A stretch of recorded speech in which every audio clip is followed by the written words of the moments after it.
የኢትዮጵያን ካርታ ስንመለከት ጎጃም የሚለው ስም ልክ እንደ አባይ ወንዝ ወይንም አ፣ እንደ ጮቄ ተራራ ከጥንት ጀምሮ አብሮ የነበረ ጽኑ የተፈጥሮ አካል ይመስለናል አይደል እንዴ?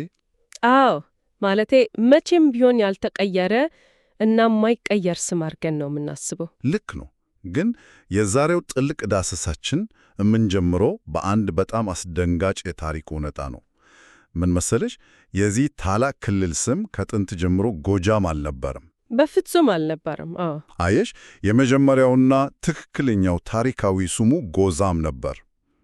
እሺ፣ እስቲ ይህንን ጉዳይ ደረጃ በደረጃ እንፍታው። ማለት ጎዛም የሚለው ቃል እንዴትና በምን ተአምር ነው ጎጃም ሊሆን የቻለው? እጅግ አስገራሚ መነሻ ነው። ምክንያቱም ሰዎች ይህንን ሲሰሙ መጀመሪያ የሚመጣላቸው ሐሳብ የፊደል ግድፈት ወይንም የታሪክ ጸሐፊዎች ስህተት ሊመስላቸው ይችላል። አዎ፣ የብራና ላይ ስህተት ምናምን ይመስላል። ልክ ነህ። ነገር ግን ይህ ጉዳይ ከስህተት የዘለለ ነው። ይህ ጥልቅ ዳሰሳ ልዩ የሚያደርገው እንግዲህ የጎዛም ወደ ጎጃም መቀየር የሰዎች የዕለት ተዕለት ኑሮ፣ የገበያ ግርግር፣ የተፈጥሮ መልክዓ ምድር እና የሰው ልጅ ምላስ እንዴት ታሪክን እንደሚቀርጹም ያሳይ ድንቅ ማሳያ በመሆኑ እኮ ነው። በእውነት በጣም ይገርማል። እና ስሙ ከየት መጣ የሚለውን ብቻ ሳይሆን ተራው ማህበረሰብ እንዴት ሳያውቀው ግዙፍ የመንግስት ሰነዶችን እንደቀየረ አብረን እንመረምራለን ማለት ነው። ቆይ መጀመሪያ ትንሽ ወደ ኋላ እንመለስ። መቼም ጎዛም ሲባል ድምፁ ራሱ የተለየ ስሜት ነው የሚሰጠው። እርግጥ ነው አዲስ ይሆንብናል አሁን ላይ። አዎ፣ ይህ ቃል ከየት መጣ? አሁን ላይ እኮ ጎዛም የሚል ቃል በዕለት ተዕለት ንግግራችን ውስጥ ፈጽሞ አንሰማም። ቅርጹን ቀየነው ምናልባት ከግዕዝ ቋንቋ የመጣ ነው ትያለሽ? ወይስ ደግሞ ከጥንታዊ የአረብኛ ተጽዕኖ ጋር የሚያያዝ እንትን አለው? አየህ፣ ብዙዎች የሚገምቱት ልክ እንዳንተው ነው። ነገር ግን መነሻው ግዕዝም ሆነ አረበኛ አይደለም። ምንጮቻችን የዚህን ቃል ትክክለኛ ስር ፈልገው ሲሄዱ የሚያርፉት በኢትዮጵያ ታሪክ ውስጥ እጅግ ጥንታዊ ከሆኑት ሕዝቦችና ቋንቋዎች በአንዱ ላይ ነው። ይኸውም አገውኛ ነው። አገውኛ ነው? አዎ አገውኛ ነው። የታሪክና የቋንቋ ተመራማሪዎች በማያሻማ ሁኔታ እንደሚያስቀምጡት ጎዛ ወይም ጉዛ ማለት በጥንታዊው አገውኛ አሸዋ ወይም አሸዋማ ማለት ነው። እንዴ! ጉዛ ማለት አሸዋ ማለት ነው? በትክክል። በመሆኑም ጎዛም የሚለው ቃል ቀጥተኛ ተርጉሙ አሸዋማ መሬት ማለት እኮ ነው። አሸዋማ መሬት። ዋው! ያ ማለት የቦታው ስም የተወለደው ቀጥታ ከሚታየው ተፈጥሯዊ ገጽታው ነው ማለት ነው? ልክ ነህ። ከገጽታው ነው የተወሰደው። ታውቂያለሽ፣ ይህንን ሳስብ በአእምሮ የሚሳለው የአባይ ወንዝ ዳርቻ ነው። ወንዙ በክረምት ሙላቱ አፈሩን ጣር አርጎ ሲያመታ እና ሲጎድል በዳርቻው ላይ የሚተወው ሰፊ አሸዋማ መሬት አለው። አዎ፣ በጣም ሰፊ የሆነ የአሸዋ ክምችት አለ እዛ አካባቢ። አየሽ፣ የጥንት ሰዎች ያንን ሰፊ አሸዋማ መሬት አዩ። እናም በቀላሉ አሸዋማው መሬት ወይንም በቋንቋቸው ጎዛም አሉት። ሰዎች አካባቢውን ከሚሰጣቸው ተፈጥሯዊ ጸጋ አኳያ እንዴት እንደሚሰየሙ የሚያሳይ ግሩም ምሳሌ ነው ማለት ይችላሉ። በትክክል እኮ ነው የገለጽከው። ቋንቋና ተፈጥሮ የሚዋሃዱት እዚህ ላይ ነው። የጥንት ሕዝቦች መሬታቸውን የሚሰይሙት በውስብስብ ፍልስፍና ሳይሆን ዝም ብለው በዓይናቸው በሚያዩት እና እግራቸው በሚረግጠው እውነት ላይ ተመስርቶ ነው። እውነት ነው፣ ቀላልና ግልጽ በሆነ መንገድ እና ነገሩ በዚህ ብቻ አያበቃም። የአሸዋማው መሬት ስም በዚህ አካባቢ ይኖሩ ለነበሩት የአገው ነገዶች የራሳቸው መታወቂያ ጭምር ሆኖ ነበር። ማለት ሰዎቹ ራሳቸው ጎዛም ተባሉ? አዎ፣ በጥንት ዘመን አካባቢውን ይገዙና ይኖሩ የነበሩት ሕዝቦች ራሳቸውን በነገዳቸው ስም ጎዛሞች ያሉ ይጠሩ ነበር። እናም የጎዛም ሕዝብ የጎዛም ምድር የተባለ ይገለጽ ነበር። በጣም አስገራሚ ነው። እንግዲህ አሁን የስሙን ትክክለኛ ስር አገኘ ነው። ጎዛም ማለት በአገውኛ አሸዋማው መሬት እንዲሁም የዚያ መሬት ነዋሪ የሆኑት የጥንት ጎሳዎች መጥሪያ ነው። አዎ በትክክል። ታዲያ እዚህ ላይ ነው እንቆቅልሹ የሚጀምረው እኮ። ሕዝቡ ጎዛም ከሆነ፣ መሬቱ ጎዛም ከሆነ ይሄ ዛ የሚለው ፊደል መቼ፣ እንዴት እና ለምን ጃ ወደሚለው ድምፅ ተቀየረ? ይህ እንግዲህ የቋንቋ ሳይንስ ወይንም የስነ ድምፅ ምስጢር ወደሚፈታበት እና እጅግ ወደሚያዝናናው ክፍል ያመጣናል። እሺ፣ በጣም ደስ ይላል። በቋንቋ ጥናት ውስጥ ወደ ተናጋ ድምፅ መቀየር ወይንም በእንግሊዝኛው ፓላታላይዜሽን የሚባል ተፈጥሯዊ ሂደት አለ። ይህ ሂደት የሚፈጠረው ሰዎች ቃላትን በፍጥነት እና በቀላሉ ለመናገር በሚያደርጉት ጥረት ውስጥ ነው። ለማሳጠር እና ለማቅለል በሚደረግ ጥረት ማለት ነው። አዎ በትክክል። እና የዛ ወደ ዣ መቀየር የዚሁ የተፈጥሮ ሂደት ትልቁ ማሳያ እኮ ነው። በአማርኛ ቋንቋ የዛ እና የዣ ድምጾች እጅግ በጣም የቅርብ ዝምድና አላቸው። ቆይ ነገሩ ይበልጥ አስገራሚ የሚሆነው ደግሞ እዚህ ላይ ነው። አሁን ሁላችንም በራሳችን አንደበት ልንሞክረውና ልናየው የምንችለው ነገር ነው እኮ። አዎ፣ እስቲ ሞክረው። እስቲ ድምጾቹን እናውጣቸው። ዛ፣ እና ጃ። ሁለቱንም ድምጾች ስናወጣ ምላሳችን በአፋችን ውስጥ የሚነካው የትናጋ ክፍል ማለትም የአፋችን የላይኛው ጣሪያ ከሞላ ጎደል አንድ ቦታ ላይ ነው አይደል እንዴ? ልክ ነህ። በጣም ተቀራራቢ ናቸው። ዛ ስንል ምላሳችን ወደ ጥርሳችን አካባቢ በደንብ ይጠጋል፣ ጠንከር ያለ ድምፅ ነው የሚወጣው። ነገር ግን ዣ ስንል ምላሳችን ትንሽ ዘና ብሎ ወደ ኋላ ወደ ተናጋችን ያፈገፍገጋል። አዎ፣ ዘና ይላል። እና በገበያ ግርግር ውስጥ ወይንም በፈጣን የዕለት ተዕለት ንግግር ውስጥ አንደኛው ድምፅ አዳልጦት ወደ አንደኛው ድምፅ በቀላሉ ሊገባ እንደሚችል መገመት አይከብድም። ድንቅ ማብራሪያ ነው የሰጠው። የድምፅ መመሳሰልና መተካት የምንለው ይህንን ነው። ቋንቋ ሁልጊዜም የሚፈልገው ቅለትን ነው። እውነት ነው። ማንም ሰው መክበድ አይፈልግም። አው ቃሉን አፉን ሞልቶ ጫን ብሎ ጎዛም ከማለት ይልቅ ምላስን ዘና አድርጎ ጎዣም ማለት በንግግር ፍጥነት ውስጥ እጅግ ይቀለላል። ልክ ውሃ ድንጋይን እንዴት እንደሚቀርጸው ማለት ነው እኮ። አዎ፣ እንዴት አየኸው? አስቢው፣ ውሃ ሹል የሆኑትን የድንጋይ ጠርዞች በዘመናት ሂደት እየፈጀ እና እየለዘበ ለራሱ መፍሰሻ እንዲመቸው አድጎ ለስለሳ ያደርጋቸዋል። የሰው ልጅ ምላስም ልክ እንደዚሁ ነው። በጣም ጥሩ ምሳሌ ነው። ጥንክር ያኑትን እና ጊዜ የሚወስዱትን እንደ ዛ ያሉ ድምጾች በዘመናት የንግግር ሂደት እየለዘበ ወደ ጃ ቀይሮ ንግግሩን ያፋጥናል ማለት ነው። በትክክለኛው መንገድ ነው የገለጽከው።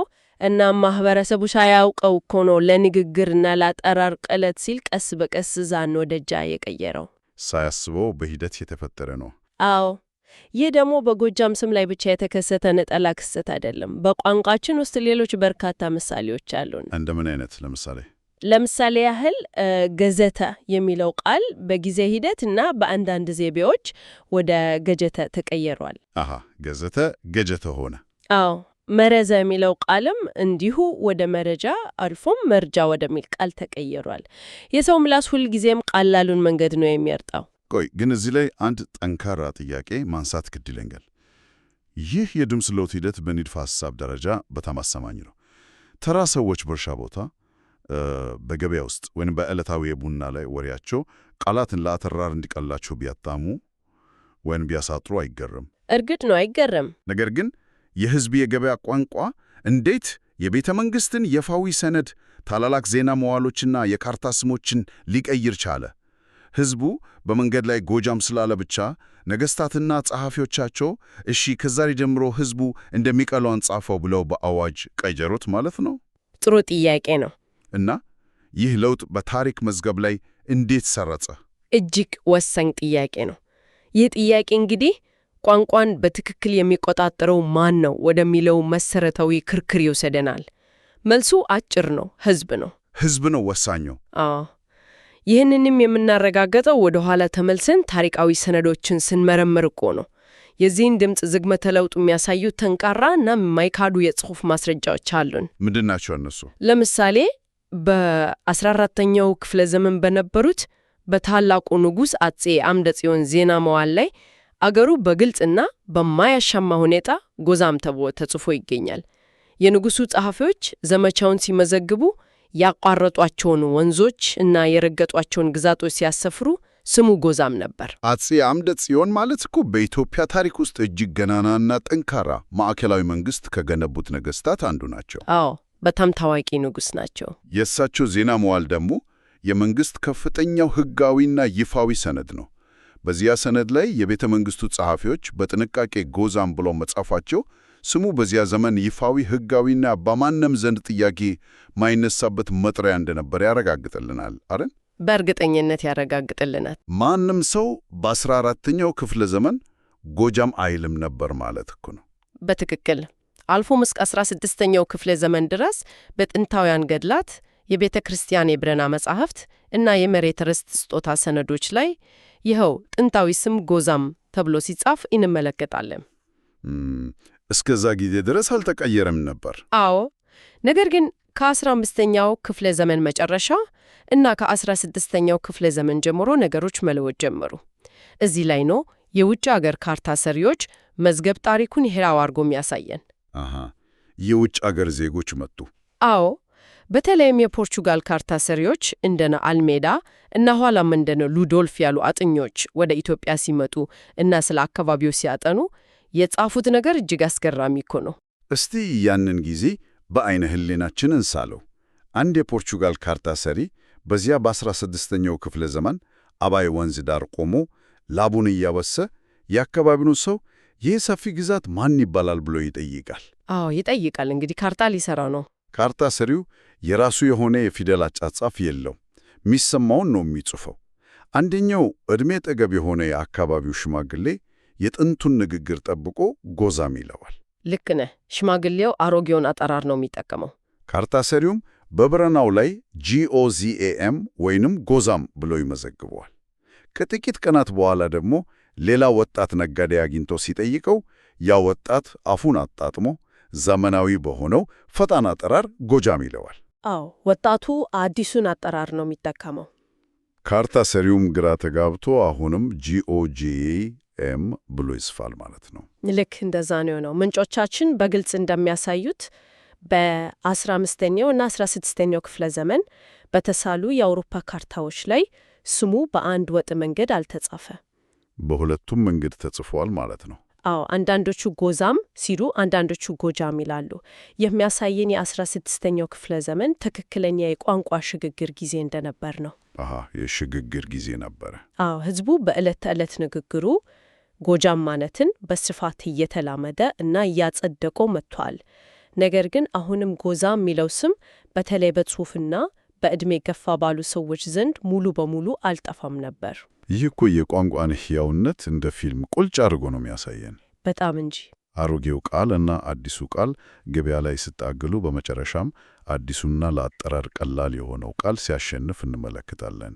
ታዲያ ይህ የቋንቋ ሽግግር ሙሉ በሙሉ ተጠናቆ ጎጃም የሚለው ስም የመጨረሻውና ይፋዊው ስም የሆነው መቼ ነው? ታዋቂው የታሪክ ጸሐፊ ብላቴንጌታ ህሩይ ወልደ ሥላሴ እንዲሁም ሌሎችም የቤተ ክርስቲያን ሊቃውንት ይህንን የቋንቋ ሽግግር በድርሳኖቻቸው በሚገባ አረጋግጦታል።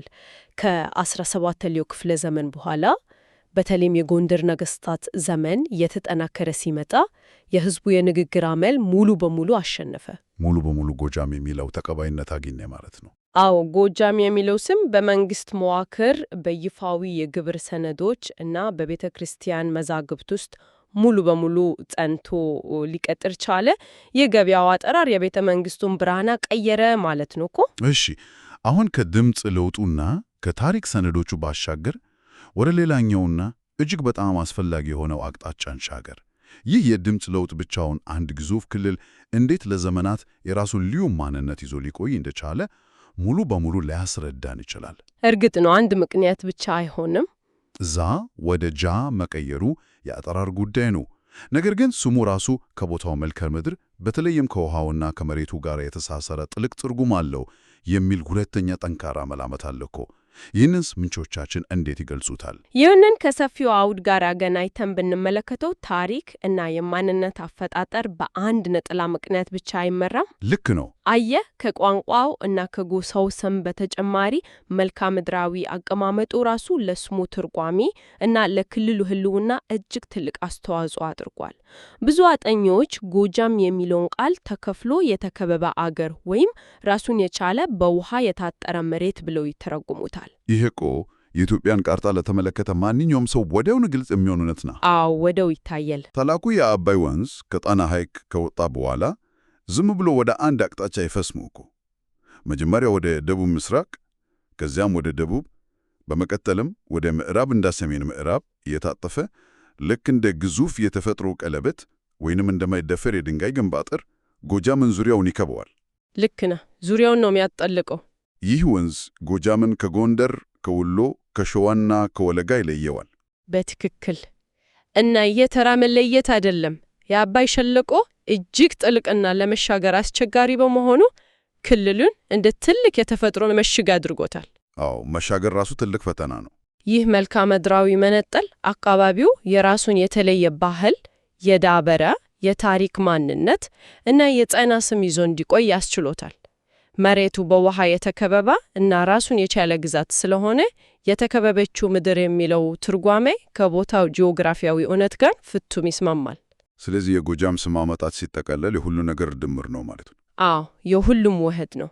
በጥንታዊ አገውኛ አሸዋማ መሬት ከሚለው በቦታው ከነበሩት የጥንት ጎዛም ጎሳዎች መጠሪያ፣ በቋንቋ ዝግመተ ሎት ከዛ ወደ ጃ ከተደረገው የተፈጥሮ የድምፅ መለዘብ፣ እንዲሁም በአባይ ወንዝ ዙሪያውን ከተከበበው የተፈጥሮ ምሽግነት፣ የእነዚህ ሁሉ አስደናቂ ክስተቶች ፍጹም ውህደት ነው እንግዲህ የዛሬውን ታላቅ ስም የፈጠረው። እጅግ ድንቅ ማጠቃለያ ነው። ታሪክ፣ ቋንቋ እና ጂኦግራፊ እንዴት ተሳስሮ የሰው ልጅን ማንነት እንደሚቀርጹ ሕያው ቤተ ሙከራ ነው ብንል ማጋነን አይሆንም። ታዲያ ከዚህ ሁሉ የታሪክ ማህደር እና የቋንቋ ትንታኔ በኋላ ሁላችንም ከዚህ ጥልቅ ዳሰሳ ልንወስደው የሚገባውን ዋና ቁም ነገር ምንድን ነው? ምን ይመስልሃል? ቋንቋ የረጋ ሐይቅ አይደለም። ቋንቋ እንደ አባይ ወንዝ ያለማቋረጥ የሚፈስ ራሱን የሚያድስና ቅርጹን የሚቀይር ሕያው ነገር ነው። የቦታዎች ስያሜ እና ታሪክ የሚፈጠረው ከላይ ወደ ታች በመጣ የነገሥታት አዋጅ ወይንም የፖለቲካ ትዕዛዝ ብቻ ሳይሆን የጥንት ሰዎች ከተፈጥሮ ጋር በነበራቸው መስተጋብር እና በዕለታዊ ንግግራቸው አጠራር ቅለት ጭምር መሆኑን ያስገነዝበናል። እውነት ነው። የገበያው ጫጫታ፣ የእረኛው ጥሪ፣ የነጋዴው ፍጥነት፣ እነዚህ ሁሉ ተደምረው ነው ታላላቅ የመንግሥት ሰነዶችን ሳይቀር የቀየሩት እኮ። አዎ፣ የቋንቋና የታሪክ እውነተኛ ባለቤቱ ራሱ ተራው ማህበረሰብ መሆኑን አጠብቆ የሚያሳየው ነው። አንድ ትንሽ ፊደል ከዛ ወደ ጃ ሲንሸራተት የዘመናት ታሪክንና የማህበረሰብን ማንነት አብሮ ይዞ ነው የሚጓዘው። እንግዲህ ዳሰሳችንን ስንቋጭ ሁላችንም ሊያሳስብና ሊያነቃቃ የሚችል አንድ ጥያቄ ማንሳት ወዳለሁ። እሺ፣ የዚህ ሁሉ ትልቅና ታሪካዊ ክልል ስም ማህበረሰቡ ለንግግር እንዲቀለውና በፍጥነት ለማውጣት ስላደረገው ብቻ ከጎዛም ወደ ጎጃም ሙሉ በሙሉ ከተቀየረ እና ካርታን ካሸነፈ ዛሬ እኛ በዕለታዊ ንግግራችን በፍጥነት ለማውጣት ስንል እያጣመምናቸው ወይንም እያሳጠርናቸው ያሉ ቃላትና የቦታ ስሞች ይኖሩ ይሆን? በጣም የሚገርም ጥያቄ ነው። በእርግጥ ብዙ ይኖራሉ። ይህንን ዳሰሳ ስናዳምጥ ሁላችንም በየአካባቢያችን ሰዎች የሚያሳጥሯቸውን ስሞች ልብ ብንል ምናልባት ከ100 ወይም ከ200 ዓመታት በኋላ የነገው ትውልድ ዛሬ እኛ ስህተት ወይም የተጣመመ የምንለውን የአጠራር መንገድ አዲስ መደበኛ ቋንቋ ወይንም ይፋው የቦታ ስም አድርጎ ሊያጸድቀው እና በካርታ ላይ ሊያጥመው አይችልም ትላላችሁ? እርግጥ ነው ሊያጸድቀው ይችላል። እኛ ዛሬ ሳናውቀው የነገውን ታሪክ እየጻፍን ሊሆን ይችላል እኮ። እንግዲህ የታሪክና የቋንቋ ሕያውነት እዚህ ላይ ነው ያለው። በቀጣይ አስገራሚ ጥልቅ ዳሰሳ እስከምንገናኝ ሰላም ሁኑ።